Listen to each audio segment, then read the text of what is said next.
Hey, so if you like what I'm doing here, go on to iTunes and give this bad boy a 5-star review. It doesn't have to be anything crazy, Just have fun with it, really. But it really helps to do a 5-star review because that like helps the algorithms, and then people who like Harry Potter can search for it and find it, and then get really mad at me for ruining their childhood.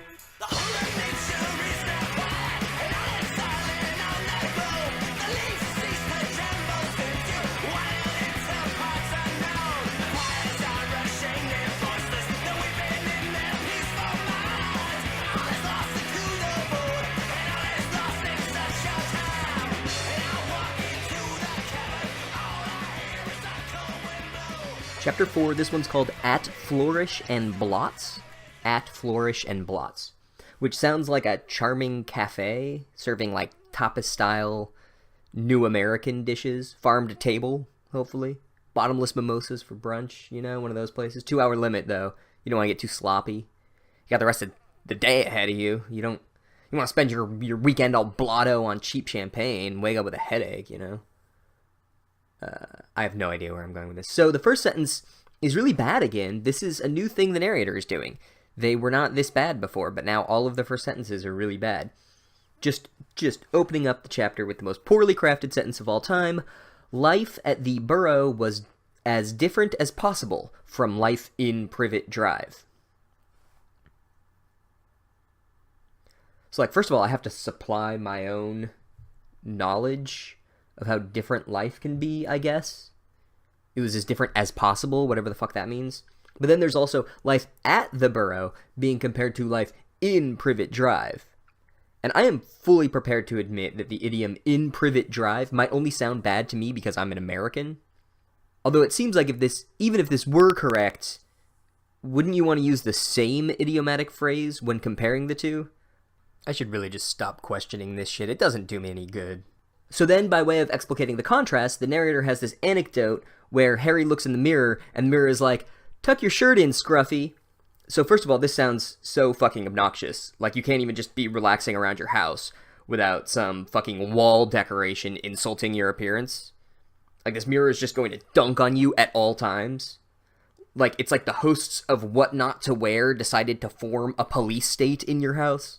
And then the narrator goes into Harry's interior life for a bit, and says that even weirder than the surveillance mirrors and the asshole ghouls is that Harry was in a house where people liked him.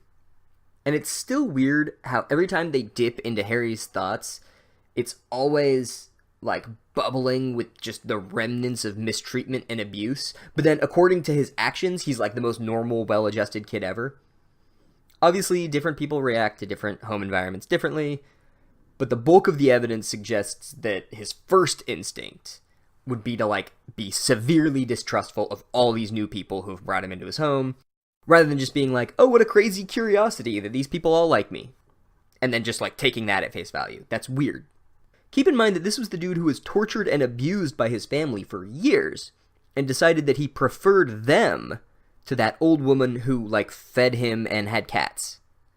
So then, his flip to just oh, hey, they like me, that's cool, isn't even in keeping with his own psychological profile as established in the first book. And I'm only on the first paragraph, so this might be a long one. And so then we get some more description of Ron's little sister Ginny, who is so nervous about Harry Potter that she can't even function like a normal person. So she's spilling her food and shit all the time, and okay, fine. But wouldn't this start to go away after a while, seeing as how Harry is now living with these people? So, obviously this isn't just random nonsense. The narrator is trying to set us up for this girl factoring into the story at some point. Likely as some sort of love interest to Harry, or there's going to be at least some sort of bond there.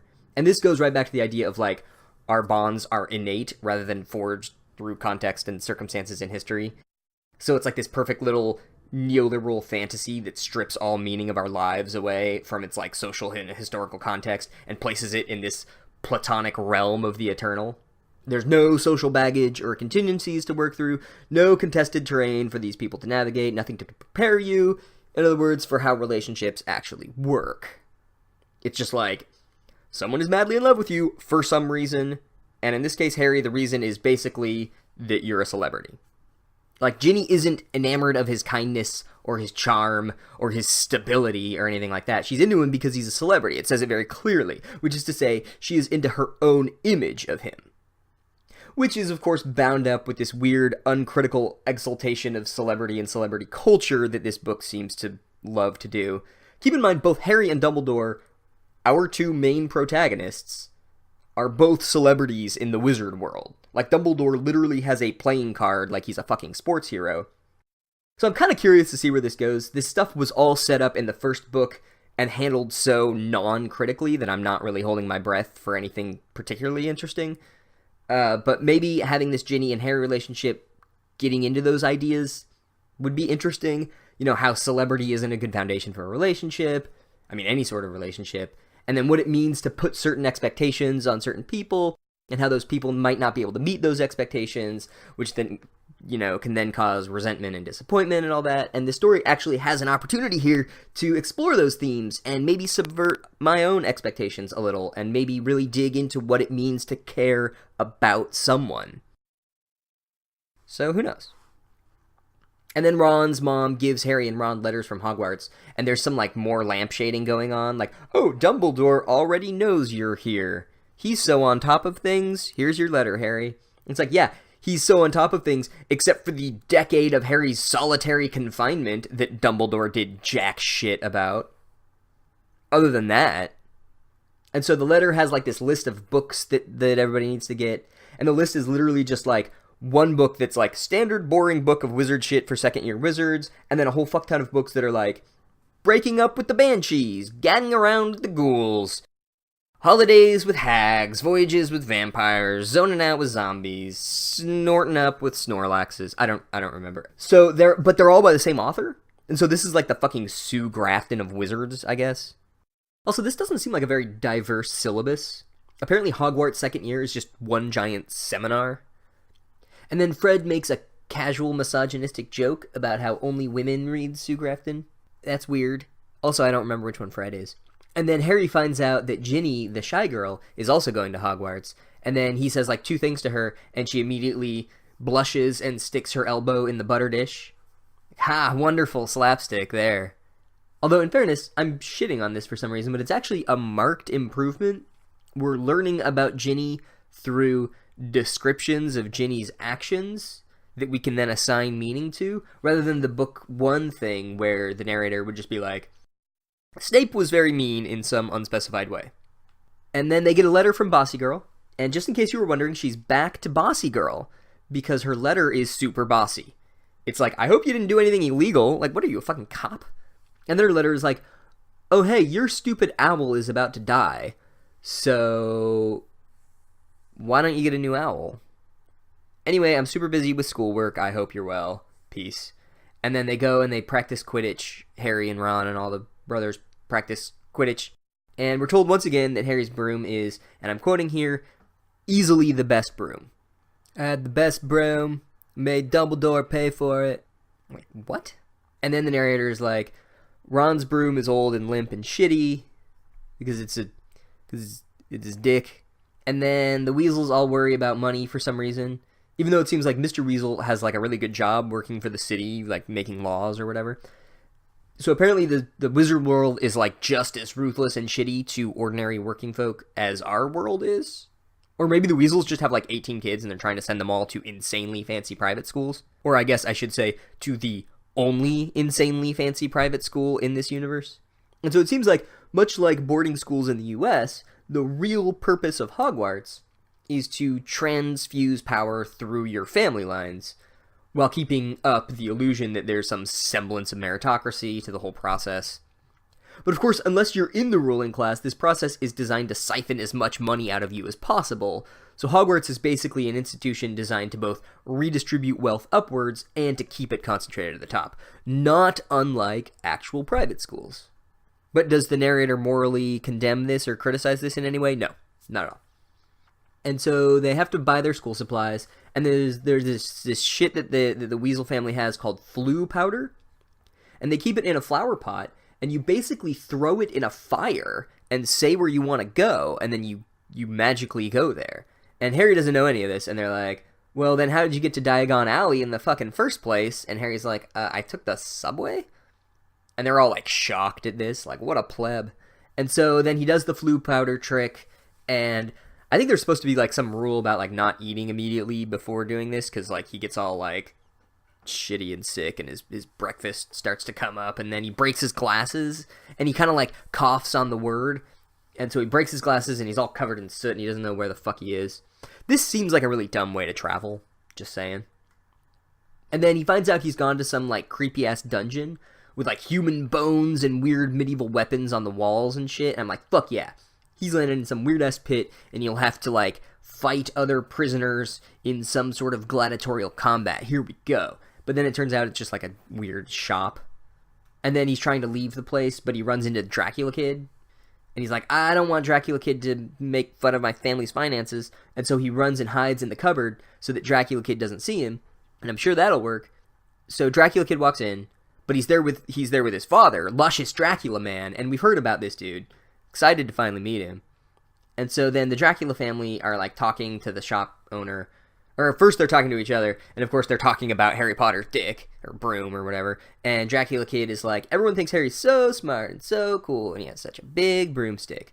And then Luscious Dracula Man is like, you complain about Harry Potter all the time. I'm starting to wonder if you have some sort of latent envious desire.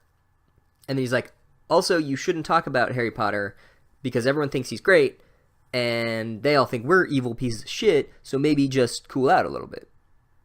And so then what's happening is that Luscious Dracula Man is trying to sell off some of his shit because I guess the Ministry of Magic, which is like apparently the wizard COINTELPRO, is conducting raids, or it's like Wizard Ice, maybe? I don't know what the fuck this shit is, but they're conducting raids. It might be like the fucking, House Un-American Activities Committee or something. And then the shopkeeper is like, oh, but surely a great man like Luscious Dracula Man wouldn't be raided. And Luscious Dracula Man is like, you'd think. But I have a feeling Mr. Ron Weasley's dad is behind this. Which, okay, so it just happens that basically the only two wizard boys we know who aren't Harry or the weird sad kid who lost his toad or the other two droogs that are Dracula Kid's friends, they both just happen to have parents who are engaged in some sort of political intrigue struggle with each other. Like, that's a very convenient coincidence. Also, why the fuck is Mr. Weasel guy so poor? If he's, like, literally writing some of those powerful laws in the wizard world and, like, overseeing some sort of surveillance state. I'm not one to think that capitalism apportions its resources in anything resembling a fair way, but that dude really needs to ask for a raise. Like, hi, I'm one of the most powerful lawmakers in the universe, but my kids can't afford their school books? So then Luscious Dracula Man is like, yo, so it might be kind of sketchy if I have these deadly poisons at my house when the Wizard Ice raids bust through my doors.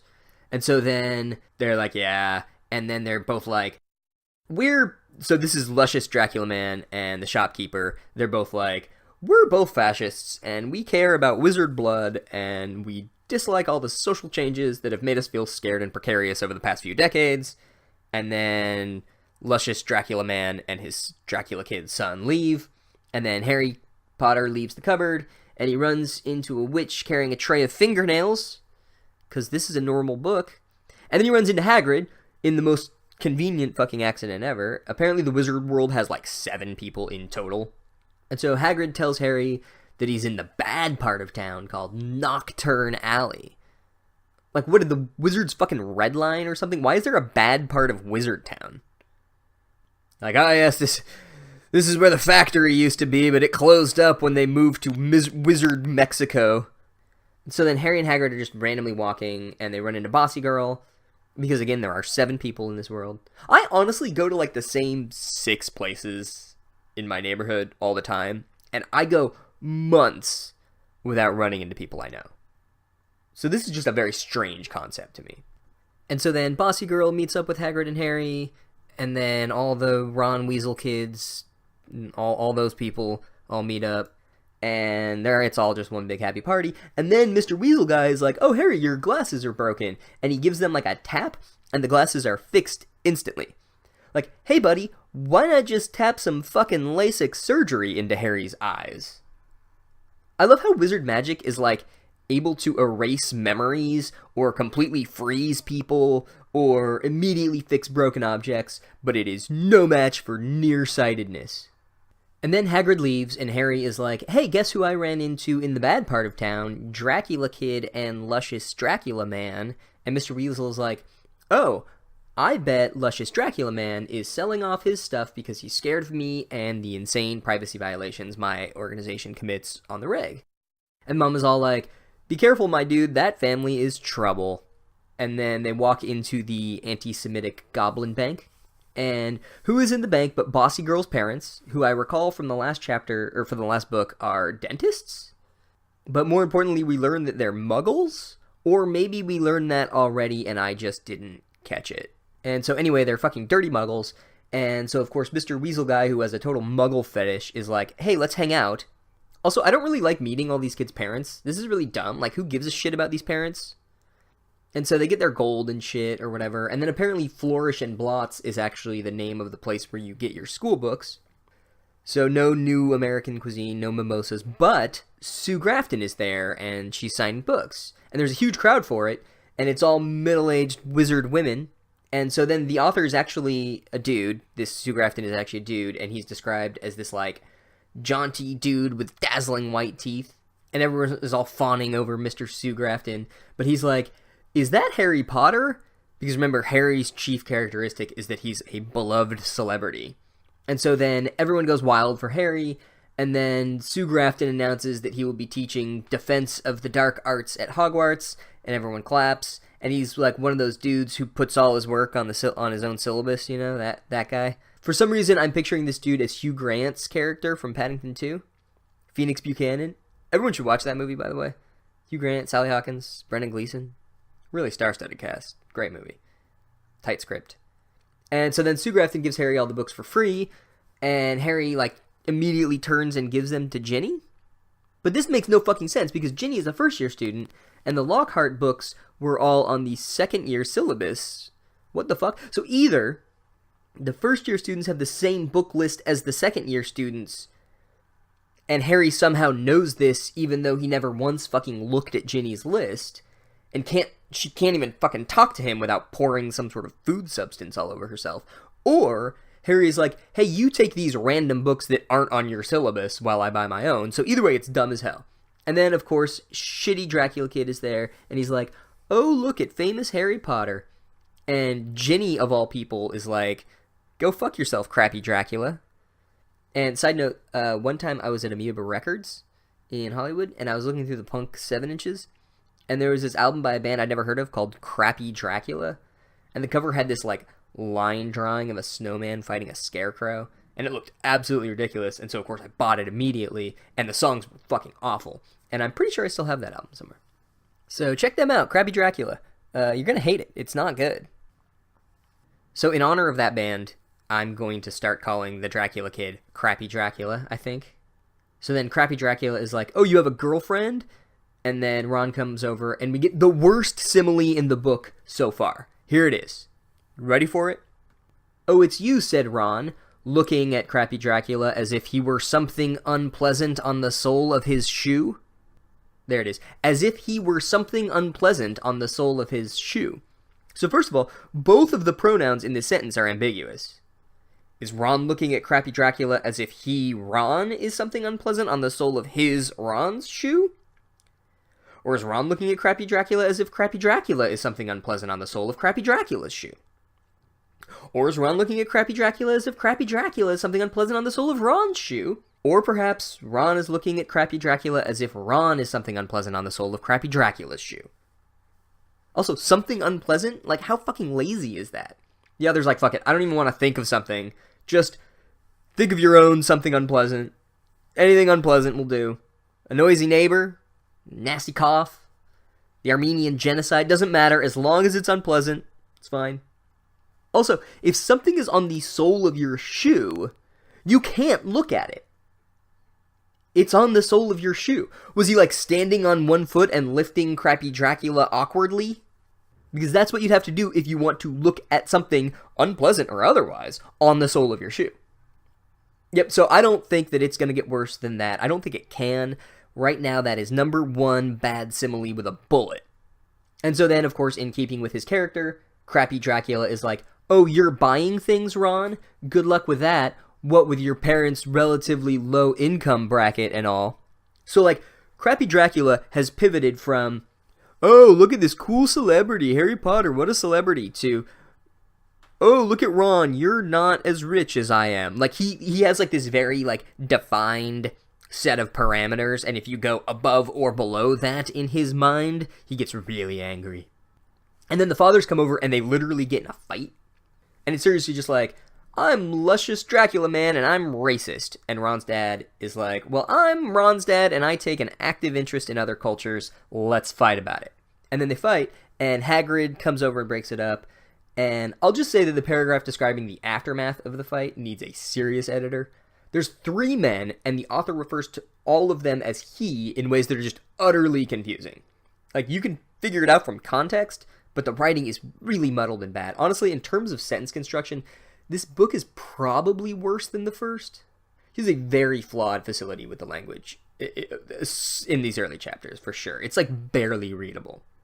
And so then everybody goes home, and there's some, like, domestic tension between the Weasel parents or whatever, and that's it. Ultimately, this chapter was one of those chapters where there were like things that I wanted to get excited about but then couldn't, and I really don't care about the parents. I don't care about the parents. If this book is going to become this, like, you know, upstairs downstairs style story with the parents and their fucking political bullshit, and it, like, you know, comes to bear on the Hogwarts shit, that's going to be really boring. I hope that doesn't happen.